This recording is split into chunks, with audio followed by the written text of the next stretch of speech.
శ్రీమాత్రే నమః. తులసి మొక్క దగ్గర దీపం పెడితే ఏమవుతుందో చూడండి. సనాతన హిందూ మతంలో తులసి మొక్కకు అత్యున్నత ప్రాముఖ్యత ఉంది. దీనిని మొదట విష్ణువు పూజించాడు. శ్రీహరి ఇలా అంటున్నాడు: వైకుంఠం లక్ష్మీదేవి వల్ల శ్రేయస్సు పొందినట్లే వైకుంఠం తులసి వల్ల పవిత్రతను పొందింది. భూమిపై ఎక్కడ తులసి మొక్క ఉంటే ఆ ప్రదేశంలో చెడు ఎప్పుడూ నివసించదు. అలాంటి ప్రదేశం అత్యంత పవిత్రంగా ఉంటుంది. ఈ కారణంగా మన ఇంట్లో తులసి మొక్కను నాటాలి. తులసి దగ్గర దీపం వెలిగించడం వల్ల ఏమి జరుగుతుందో శ్రీకృష్ణుడు సత్యభామాదేవికి చెప్పిన ఈ పురాతన గొప్ప కథ ద్వారా మనం ఇప్పుడు తెలుసుకుందాం. ఒకప్పుడు సత్యభామ శ్రీకృష్ణుడి వద్దకు వచ్చి, స్వామి, తులసి మొక్కకు నీరు పెట్టడం యొక్క ప్రాముఖ్యతను మీరు నాకు చెప్పారు. కానీ తులసి దగ్గర దీపం వెలిగించడం యొక్క ప్రాముఖ్యత ఏమిటి? ప్రతి సాయంత్రం తులసి దగ్గర దీపం ఎందుకు వెలిగిస్తారు? దీనివల్ల మనిషికి ఎలాంటి ఫలితం లభిస్తుంది? తులసి దగ్గర దీపం వెలిగించే పద్ధతి ఏమిటి? మరియు దీపం వెలిగించేటప్పుడు ఏ మంత్రాన్ని జపించాలి? దయచేసి నాకు వివరంగా చెప్పండి. శ్రీకృష్ణుడు అప్పుడు ఇలా అంటున్నాడు: దేవి, ఈ రోజు నువ్వు ప్రపంచ శ్రేయస్సును కోరుతూ చాలా మంచి ప్రశ్న అడిగావు. నీ ఈ ప్రశ్నకు సమాధానం చెప్పే ముందు నీ అన్ని ప్రశ్నలకు సమాధానాలు ఇచ్చే ఒక పురాతన చరిత్రను నేను నీకు చెబుతాను. ఈ కథలో సాయంత్రం తులసి దగ్గర దీపం వెలిగించడం వల్ల కలిగే ప్రయోజనాలను నేను వివరిస్తాను. అందుకే నువ్వు ఈ కథను జాగ్రత్తగా వినాలి. ఈ కథను జాగ్రత్తగా వినడం ద్వారా ఒక వ్యక్తి 100 సంవత్సరాలు తులసి దగ్గర దీపం వెలిగించిన పుణ్యాన్ని పొందుతాడు. సత్యభామ ఇలా అంటుంది: స్వామి, నేను ఈ కథ వినడానికి ఆసక్తిగా ఉన్నాను. దయచేసి ఈ కథ నాకు చెప్పండి. నేను ఈ కథను జాగ్రత్తగా వింటాను. అప్పుడు శ్రీకృష్ణుడు సత్యభామకి ఆ కథ చెప్పడం ప్రారంభించాడు. దేవి, ఇది పురాతన కాలం నాటి విషయం. దక్షిణ దేశంలో తుంగభద్ర అనే ఒక చాలా పెద్ద నది ఉంది. ఆ నది ఒడ్డున హరిహర్పూర్ అనే చాలా అందమైన నగరం ఉంది. ఆ నగరంలో హరిదీక్షిత్ అనే బ్రాహ్మణుడు నివసించాడు. అతడు చాలా ధర్మవంతుడు, మంచి స్వభావం కలవాడు, మతపరమైన పని చేసేవాడు మరియు వేదాల మార్గాన్ని అనుసరించాడు. ఆయన అన్ని శాస్త్రాలను అధ్యయనం చేశాడు. అదే బ్రాహ్మణుడికి ఒక భార్య ఉండేది. ఆమె పేరు తగ్గట్టుగానే ఆమె పనులు జరుగుతుండడం వల్ల ప్రజలు ఆమెను దుర్మార్గురాలుగా పిలిచేవారు. ఆమె ఎప్పుడూ తన భర్తను అవమానించేది, తన భర్త గురించి చెడుగా మాట్లాడేది, తన భర్తకు చాలా బాధ కలిగించేది. తన భర్తకు ఎప్పుడూ ఆహారం వండేదే కాదు. ఆమె ఎప్పుడూ తన భర్తతో పడుకోలేదు, అతనితో ప్రేమగా ప్రవర్తించలేదు. తన భర్త స్నేహితులు మరియు కుటుంబ సభ్యులు ఇంటికి వచ్చినప్పుడు ఆమె వారిని అవమానించి వారిని వెళ్ళగొట్టేది. మరియు ఆమె స్వయంగా కామంతో పిచ్చిగా ఇతర వ్యభిచారి స్త్రీలతో తిరుగుతూ ఉండేది. ఎప్పుడూ కూడా ఆమె మనసు తన భర్తపై తప్ప ఇతర పురుషులపై నిమగ్నమై ఉండేది. ఆమె తన భర్తతో ఎప్పుడూ ప్రేమగా మాట్లాడేది కాదు, కానీ ఇతర అందమైన పురుషులతో కూర్చొని మాట్లాడేది. ఆమె గ్రామంలో నడకకు వెళ్లి దుస్తులు ధరించి ఇతర పురుషులను ఆకర్షించేది. కొన్నిసార్లు ఆమె అడవిలో ఒక చెట్టు కింద నిలబడి అందమైన పురుషుల కోసం వేచి ఉండి కొంతమంది దుష్ట పురుషులను ఆకర్షించిన తర్వాత ఆమె అతనితో ఆనందంతో మునిగిపోయేది. ఒకరోజు హరిదీక్షిత్ తన భార్యతో ఇలా అన్నాడు: దేవి, మీ ఈ ప్రవర్తన సరైనది కాదు. నువ్వు ఇలాంటి పాపాలు చేస్తే నీకు హాని మాత్రమే జరుగుతుంది. అందుకే ఇప్పటి నుండి ఈ చెడు పనులన్నీ మానేయాలి. నీ ప్రవర్తన వల్ల నాకు చాలా బాధగా ఉంది. అప్పుడు ఆ దుష్టురాలు ఇలా అంది: నీలాంటి బిచ్చగాడిని నేను ఏ పాపం వల్ల వివాహం చేసుకున్నానో నాకు తెలియదు. నా గత జన్మలో నేను పాపాలు చేసి ఉండాలి అనిపిస్తుంది. అందుకే నాకు ఇంత పేద భర్త దొరికాడు. నా కోరికలు ఏవీ తీర్చుకోలేదు. బలవంతం వల్ల నేను ఈ గుడిసెలో నివసించాల్సి వస్తుంది. భిక్ష తెచ్చిన ఆహారం తినాలి. నేను ఇక ఈ బాధను భరించను. ఒక రోజు నేను నిన్ను ఖచ్చితంగా వదిలేస్తాను. నేను నీతో ఉంటే ఈ జన్మలో కూడా పాపాలు చేస్తాను. అందుకే ఇప్పుడు నేను వేరే ధనవంతుడిని వివాహం చేసుకుంటాను. హర్దీక్షిత్ తన భార్యతో ఇలా అన్నాడు: దేవి, ఇలాంటి దుర్భాషాలకు ఈ విధంగా నీ భర్తను విడిచిపెట్టాలనే ఆలోచనను వదులుకో. తన భర్తను వదిలి వేరే పురుషుడి దగ్గరకు వెళ్లే స్త్రీకి హాని జరుగుతుంది. అలాంటి స్త్రీ నరకానికి వెళుతుంది. ఆ దుష్ట భార్య ఇలా అంది: నువ్వు ఏ పని చేయకపోవటం వల్ల నువ్వు నరకానికి వెళ్ళవలసి వస్తుంది. భిక్షాటన చేసి తింటావు. భార్యను అసంతృప్తిగా ఉంచే భర్త కూడా నరకానికి వెళ్తాడు. మరియు నీ ఇల్లు నరక శిక్ష కంటే తక్కువ కాదు. నీతో ఈ ఇంట్లో నివసించడం కంటే నేను వెళ్లి నరకంలో నివసించడం మంచిది. ఈ విధంగా హరదీక్షిత్ భార్య తన భర్తను అనేక రకాల కఠినమైన మాటలతో అగౌరవపరిచింది మరియు అవమానించింది. శ్రీకృష్ణుడు ఇలా అంటున్నాడు, భర్తను అగౌరవపరిచే స్త్రీ, తన భర్తను అవమానించే స్త్రీ, ఆమె ఇంటికి దురదృష్టం మాత్రమే వస్తుంది.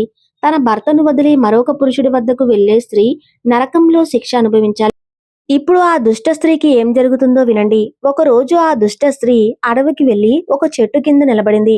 ఆమె మనసు కామంతో నిండిపోయింది. ఆమె ఒక అందమైన కామపురుషుడి కోసం ఎదురు చూస్తుంది. కానీ చాలా కాలం తర్వాత కూడా ఆ ప్రదేశానికి ఎవరూ రాలేదు. అందుకే ఆమె చాలా విచారంగా మారింది మరియు తన ప్రియమైన వ్యక్తి కోసం ఇక్కడ అక్కడ వెతకడం ప్రారంభించింది. ఆ రోజు ఆమె ప్రయత్నాలేవీ ఫలించలేవు.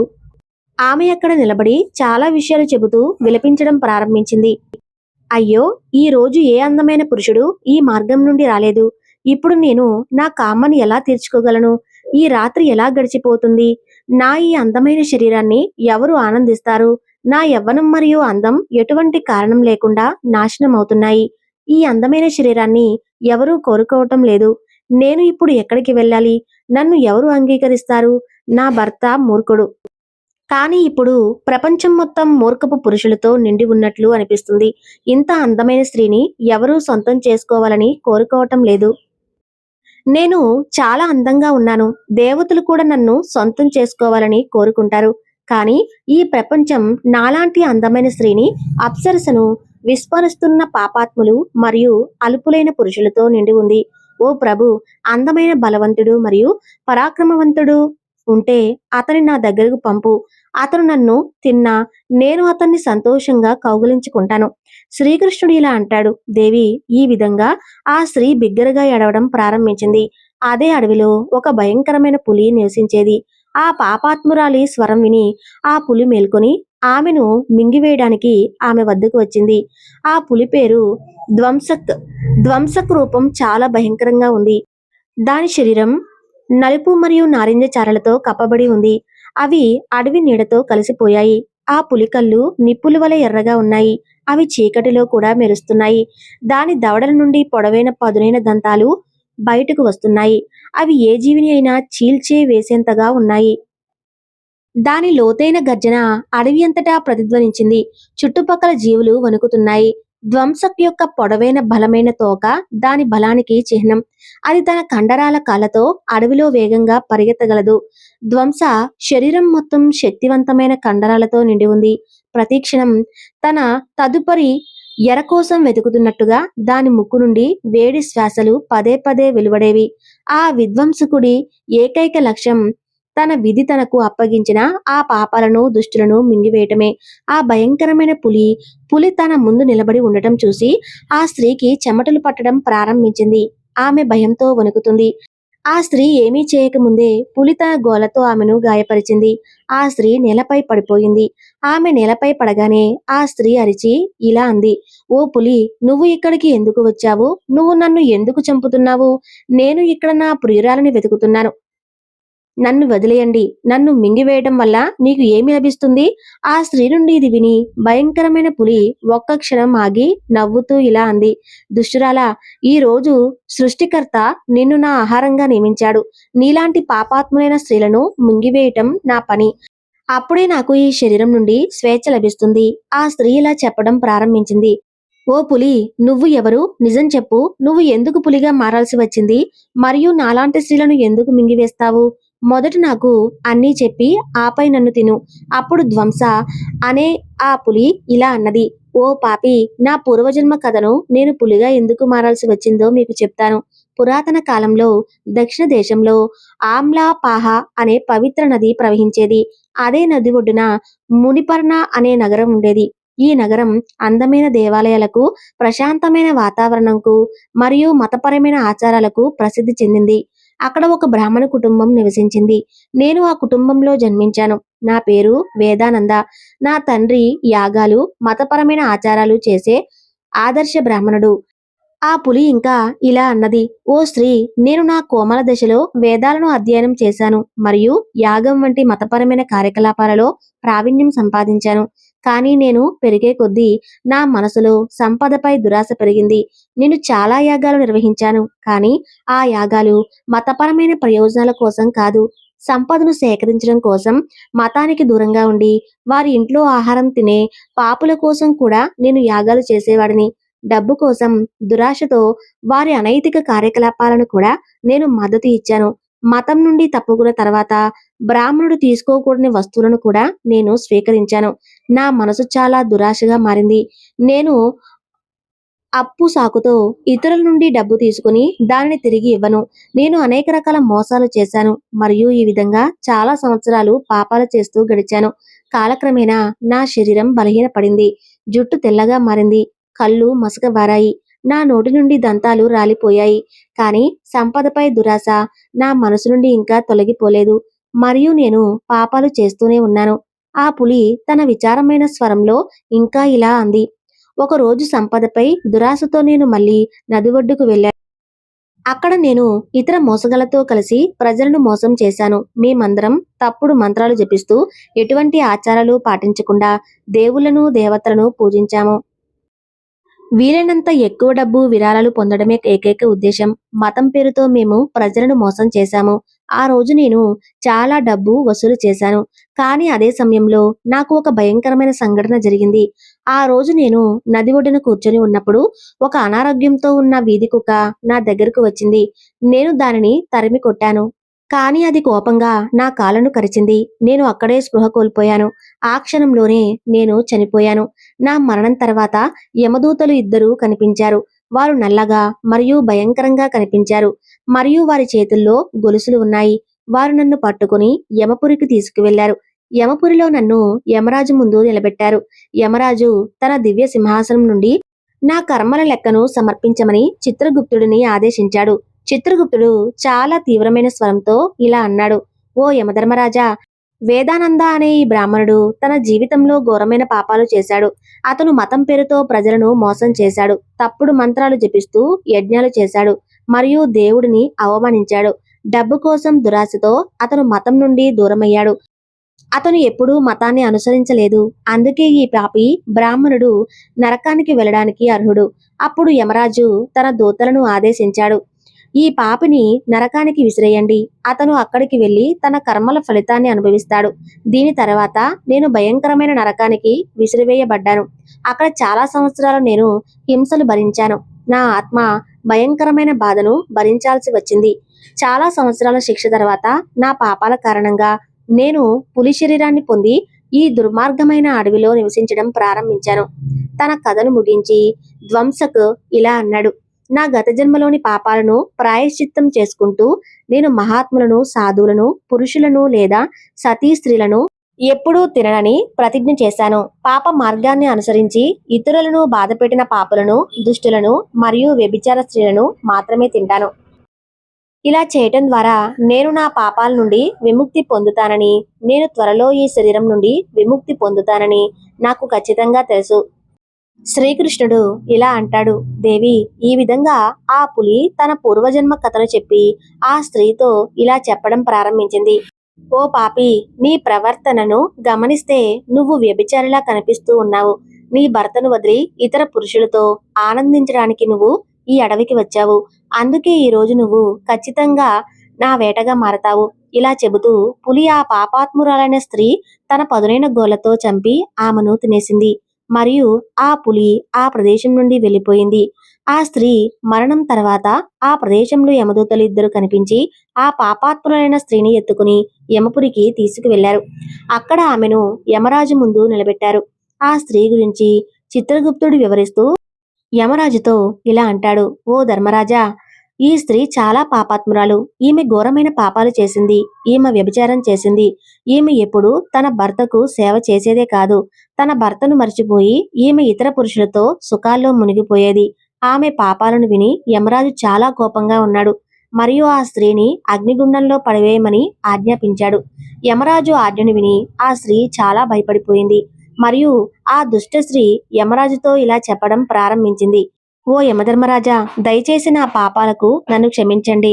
నేను తెలియకుండానే ఇదంతా చేశాను. దయచేసి నాకు పశ్చాత్తాపపడే అవకాశం ఇవ్వండి. యమధర్మరాజు ఇలా అంటాడు, ఓ స్త్రీ, నువ్వు చేసిన పాపాలు ఖండించదగినవి. నీ పాపాలకు ప్రాయశ్చిత్తం లేవు. తన భర్తను విడిచిపెట్టి మరొక పురుషుడితో లైంగిక సంబంధం పెట్టుకునే స్త్రీ ఖచ్చితంగా నరకానికి వెళ్ళాలి. అందుకే ఇప్పుడు నీవు నరక హింసలను అనుభవించాల్సి ఉంటుంది. అప్పుడు యమరాజు తన దూతలతో ఇలా అన్నాడు, ఓ దూతలారా, ఈ పాపాత్ములైన స్త్రీని తీసుకుని భయంకరమైన నరకాలలో పడేయండి. ఆమె దానికి అర్హురాలు. అప్పుడు యమదూతలు ఆ స్త్రీని నరకానికి తీసుకువెళ్తారు. తరువాత ఆమెను చాలా సంవత్సరాలు మండుతున్న నూనె కొలనులో వండుతారు. తరువాత ఆమెను బయటకు తీసి రౌరవ అనే నరకంలో పడివేస్తారు. ఈ విధంగా ఆమెను చాలా సంవత్సరాలు వేరువేరు నరకాలలో పడివేస్తారు. నరకంలో బాధపడ్డ తర్వాత ఆ మహాపాపాత్మురాలైన స్త్రీ మళ్లీ భూమికి వచ్చి చండాలునిగా జన్మించింది. ఒక చండాలుని ఇంట్లో జన్మనిచ్చి ఆమె మళ్లీ అనేక పాపాలు చేయడం ప్రారంభించింది. ఆమె ఆలోచించడం ప్రారంభించింది. అనేక మంది పాపాత్ములతో జీవించడం ప్రారంభించింది. కొంతకాలం తర్వాత ఆమె గత జన్మలో చేసిన పాపాల కారణంగా ఆమెకు కుష్టి వ్యాధి వచ్చి భయంకరమైన నొప్పిని అనుభవించడం ప్రారంభించింది. ఆమె ప్రతి భాగం మండటం ప్రారంభమైంది. ఆమె కళ్ళు బాధించడం ప్రారంభించాయి. ఆమె ఈ బాధను భరిస్తూ తన రోజులు గడపడం ప్రారంభించింది.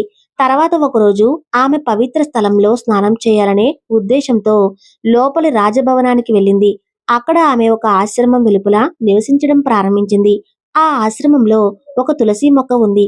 ఆ పాపాత్మురాలు తులసి దగ్గర ఇతర స్త్రీలు దీపం వెలిగించడం చూసి చాలా ఆశ్చర్యపోయింది. అప్పుడు ఒకరోజు ఆ స్త్రీ అక్కడ నివసిస్తున్న ఒక సాధువును అడిగింది, ఓ గురుదేవా, అది ఏ మొక్క? మరియు ఈ స్త్రీలు దాని కింద దీపం ఎందుకు వెలిగిస్తున్నారు? అప్పుడు ఆ సాధువు ఇలా అన్నాడు, తల్లి, ఇది చాలా పవిత్రమైన తులసి మొక్క.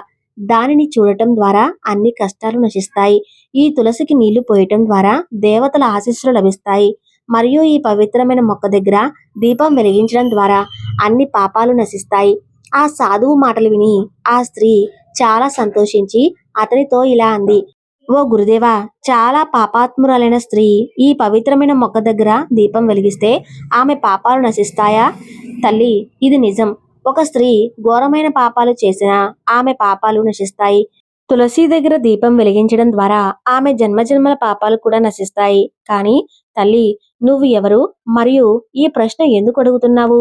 ఆ స్త్రీ అంటుంది, నేను మహాపాపిని. నేను వ్యభిచారం మరియు అనేక రకాల పాపాలు చేశాను. నా పాపాల వల్లే నేను ఇంత దారుణమైన స్థితిలో పడిపోయాను. దయచేసి నా పాపాలను వదిలించుకునే మార్గాన్ని చెప్పు. నువ్వు ప్రతిరోజు తులసి దగ్గర దీపం వెలిగిస్తే నీ పాపాలు దోషాలు అంతమవుతాయి. సాధువు మాట వింటూ ఆ పాపాత్మరాలు కూడా అలాగే చేసింది. ఆమె తులసి మొక్క దగ్గర దీపం వెలిగించింది. ఈ విధంగా ఆ స్త్రీ ప్రతిరోజు అదే స్థలంలో తులసి దగ్గర దీపం వెలిగించడం ప్రారంభించింది.